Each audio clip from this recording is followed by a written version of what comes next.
in terms of competition, you do both private label and wholesale. You mentioned the rotation. Now, are there ways to get a competitive advantage for wholesale or not, or is it all everybody in one basket? Well, keeping a good account, like we talked about, your seller feedback is helpful. And then potentially the amount of stock that you have in there. But other than that, it really comes down to price. And so there's not a really big way to get a competitive advantage other than building those relationships, is what it really comes down to.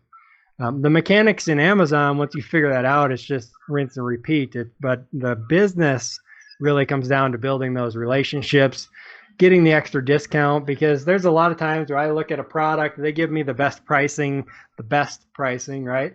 And I put it in there and I'm like, well, I'd be like losing money at that price. So someone else either found a better distributor or got a better discount or is getting direct from the brand and getting some special deal.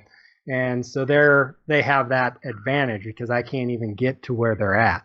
And so you do run into that a lot, but that's where the relationships really come into play. Nice. Okay. Yeah, that totally makes sense. So, just like with anything in business, relationships are key, right?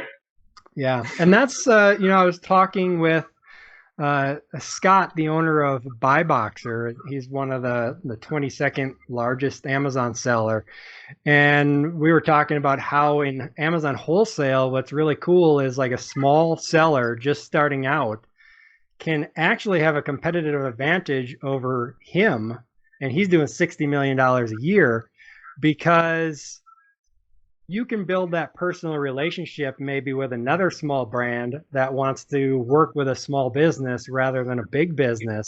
And if you build that personal connection and you're like on the phone with them and you become buddies, then you have a major advantage over any big company that's trying to come in and sell their products.